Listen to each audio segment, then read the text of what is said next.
Here's an example of the activity plan for the book, The Grand Hotel of Feelings.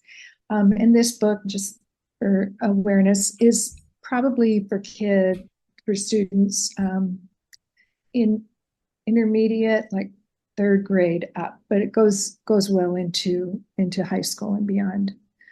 I've got a table that shows guided reading and word study ideas for this book. And so it's got 4 different suggested activities for reading 4 different days for 4 different purposes. And the left-hand column says what's the reading purpose for that activity.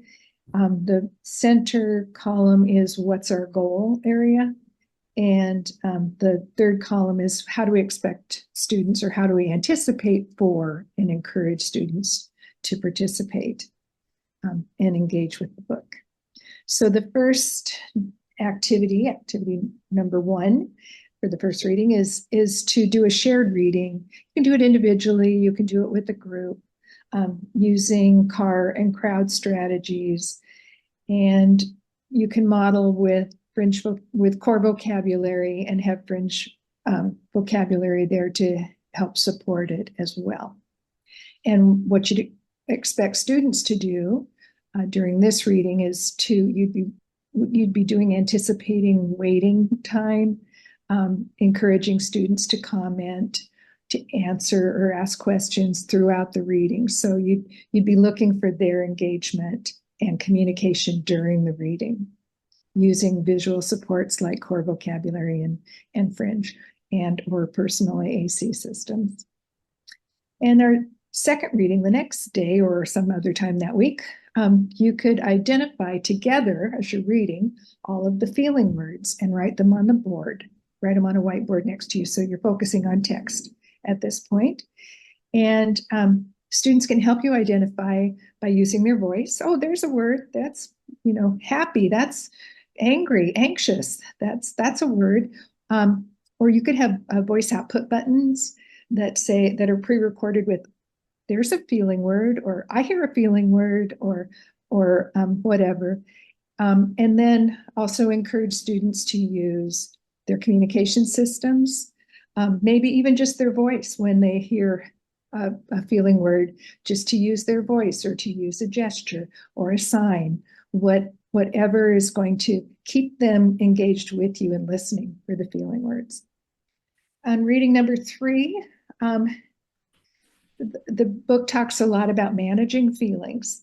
And so you can ask at the beginning of the book, who's the manager of your feelings? And what does the manager do to help with the feelings in the book? And so students can answer those questions using speech or AAC and or core plus fringe vocabulary. Reading number 4, you might ask students, do you have a favorite way that you like to feel? What's your favorite way to feel?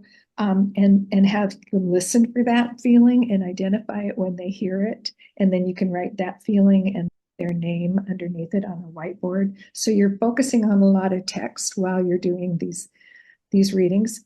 And for predictable chart writing, I have a prompt for predictable chart writing for each of these books as well. And so it's a suggested prompt, but this prompt is sometimes I feel like. And so kids would use alternative pencils, writing, speech, AAC to fill in that blank.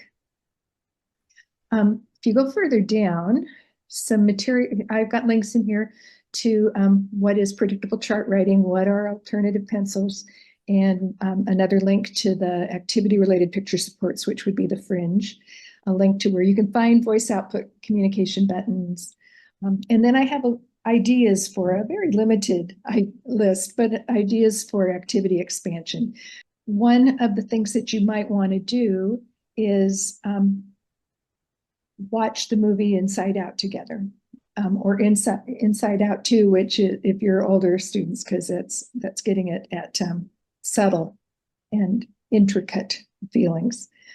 You could play the M&M's Feelings game, and there's a link to that game here.